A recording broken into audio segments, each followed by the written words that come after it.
এক সেকেন্ড থামুন। আপনি যদি জানতে চান ইসরায়েল ও ইরানের যুদ্ধের জন্য আপনার পকেট থেকে কত টাকা করে যাচ্ছে, তাহলে ভিডিওটা পুরো দেখুন। পাকিস্তানের যে ডিল অর্গানাইজেশন করা হয়েছিল সেই ডিলটি সম্পূর্ণভাবে ফেল হয়ে গেছে এবং পুনরায় আবার যুদ্ধ শুরু হওয়ার কথাবার্তা চলছে। আর যদি যুদ্ধ শুরু হয় তাহলে ইরান সর্বপ্রথমে হরমুজ প্রণালীটিকে বন্ধ করে দেবে এবং বন্ধ করে দেওয়ার কারণে তেলের দাম আবার 130 থেকে প্রায় $150 ব্যারেল যেতে পারে। পেট্রোল, ডিজেল ও রান্নার গ্যাসের দাম আকাশ ছোঁয়াবে। আর ভারতবর্ষের যে রেমিগ্রেশন আছে সেটিও কমে যাবে এবং বাংলাদেশের যে বিদ্যুৎ কেন্দ্র আছে, বিদ্যুৎ যে কারখানা আছে সেগুলো একের পর এক বন্ধ হয়ে যাবে। ভারতবর্ষ বাংলাদেশ এই যুদ্ধের কারণে কি পরিমাণ অর্থনৈতিক সংকট আসবে আজ খুলে বলবো। আপনি যদি ভিডিওটি না দেখেন পুরো, তাহলে বুঝতেই পারবেন না কখন আপনার কত টাকা চলে যাচ্ছে। এইরকম ভিডিও দেখার জন্য প্লিজ চ্যানেলটিকে সাবস্ক্রাইব করুন। 6 মার্চ 2026 পাকিস্তানের ইসলামাবাদে 21 ঘন্টার একটি ম্যারাথন বৈঠক হয় এবং বৈঠকটি ভেঙে যায়। ভেঙে যাওয়ার মেন কারণ হয় আমেরিকা যে ইরানের যে ইউরেনিয়াম আছে, ইউরেনিয়ামকে পুরো চাইছিল নিজের কাছে রাখতে, আর ইরান এই জিনিসটিকে না দেওয়ার কারণে এই বৈঠকটা ভেঙে যায়। এবং 13 এপ্রিল কেমন করে আমেরিকার যে নৌবাহিনী আছে সেগুলিকে অনবরতে যে হরমুজ প্রণালীটিকে আছে সেটিকে ব্লকেজ করতে চাইছে। যে হরমুজ প্রণালী থেকে বিশ্বের প্রায় 20% বেশি ক্রুড অয়েল এবং গ্যাস ওখান থেকেই আসে, সেই জায়গাটি ব্লকেজ করার চেষ্টা করছে।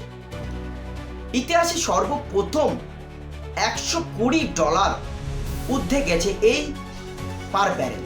এখন মনে হচ্ছে প্রায় এটিকে বেড়ে প্রায় $150 কাছাকাছি যেতে পারে।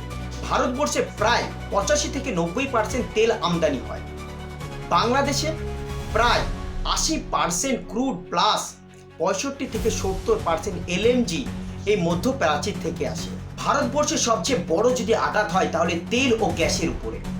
যদি অতিরিক্ত বেড়ে যদি $10 পার ব্যারেল যদি বেড়ে যায় তাহলে সেই জিনিসটি $12 থেকে $15 বিলিয়ন অতিরিক্ত খরচ লাগে। যদি তার থেকেও বেশি হয় তাহলে $25 থেকে $30 বিলিয়ন অতিরিক্ত খরচ হবে। আর যদি রুপিসের ভ্যালু বলা হয় তাহলে 98 থেকে $100 অবধি কমে যাবে। আর ইনফ্লেশনের ভ্যালু প্রায় 1 থেকে 1.5% বেড়ে যাবে। আর রান্নার এলপিজি গ্যাসের যদি বলা যায় তাহলে প্রায় আমরা 60 থেকে 65% আমরা বাইরের দেশ থেকে আমদানি করি, আর সেখান থেকে 90% প্রায় আমরা হরমুজ প্রণালী থেকে আমরা নিয়ে আসি। সেই কারণে প্রায় 40 থেকে 60% আরও দাম বৃদ্ধি হবে এবং পার ব্যারেল প্রায় 200 থেকে 300 টাকা অবধি ব্যারেল দাম বাড়তে পারে। লিকুইড গ্যাস ও এলএনজি গ্যাস যা সার তৈরি করতে ব্যবহার করা হয়, এর দাম বাড়লে কৃষকের কত অতিরিক্ত খরচ হতে পারে। ফসফরাস সার ভিত্তিক ইউরিয়া ও ডিএপি 60% ইউরিয়া ও 40% ডিএপি মধ্যপ্রাচ্য থেকে আসে ও ফ্রেট চার্জ বেড়ে যাওয়ার কারণে 25 থেকে 35% দাম বৃদ্ধি পাবে। রেমিটেন্স মানে আমাদের ভাষায় যাদের প্রবাসী বলা হয়, প্রবাসীরা আমাদের দেশে প্রায় $51 বিলিয়ন পাঠায় এবং সেটি 20 থেকে 25% কমে যাবে এবং 91 লক্ষ লোকের মানে কর্মজীবিকা নিয়ে খুব অস্থির হয়ে আছে। আর ভারতবর্ষে প্রায় জিডিপি 0.8 থেকে 1.2% কমে যেতে পারে। বাংলাদেশের অবস্থা আরও বেশি ভয়ানক হবে, কারণ 80% ক্রুড অয়েল আর 65 থেকে 70% এলএনজি মধ্যপ্রাচ্য থেকে আসে। আর এই ডিল ফেল হওয়ার কারণে অতিরিক্ত প্রায় 6 থেকে 7 বিলিয়ন লাগবে, যা বাংলাদেশে 1.5 থেকে 2% জিডিপি সমান। জ্বালানির সংকট তীব্র হবে ও ইলেকট্রিক উৎপাদনে 66% গ্যাসে নির্ভরশীল। এই কারণে লোডশেডিং বাড়বে এবং যে বড় বড় কারখানা আছে কারখানাগুলিও বন্ধ হয়ে যাবে। রান্নার গ্যাসের দামও বৃদ্ধি হবে, কারণ রান্নার গ্যাস, এলপিজি ও লিকুইড গ্যাস পরিবহন খরচ প্রায় 50 থেকে 70% বৃদ্ধি হবে এবং রান্না খরচও বেড়ে যাবে।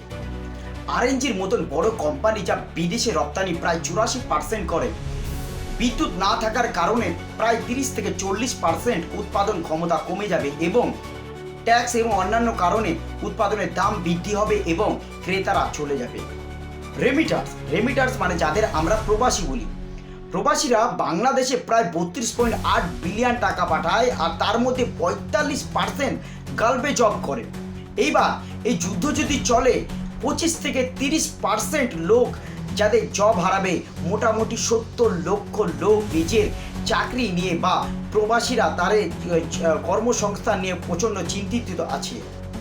সরকারকে আরও বেশি আইএনএফ ও এডিবি থেকে লোন নিতে হবে এবং যে টাকার যে ভ্যালুটা আরও পড়ে যাবে এবং ইকোনমিক্স বাংলাদেশের আরও দুর্বল হয়ে পড়বে। ভারতবর্ষের তুলনায় বাংলাদেশ আরও বেশি সংকটে আছে, কারণ এনার্জি রিজার্ভ মাত্র 9 থেকে 14 দিনের, আর অর্থনৈতিক আরএনজির উপর নির্ভরশীল। দুই দেশের পরিবহন খরচ বেড়ে যাবে এবং আমদানি ও রপ্তানি ব্যয়বহুল হয়ে যাবে। ফসফরাস ভিত্তিক সার ও কীটনাশক ও রাসায়নিক জিনিসের দাম বেড়ে যাওয়ার কারণে কৃষি ও বড় বড় কারখানা ক্ষতিগ্রস্ত হবে। আর এই যুদ্ধ যদি 2 থেকে 3 মাস বা 6 মাস চলে যায় তাহলে ভারতবর্ষের জিডিপি প্রায় 1 থেকে 1.5% ক্ষতিগ্রস্ত হবে, আর বাংলাদেশের 2 থেকে 3% জিডিপি নিচে নামতে পারে।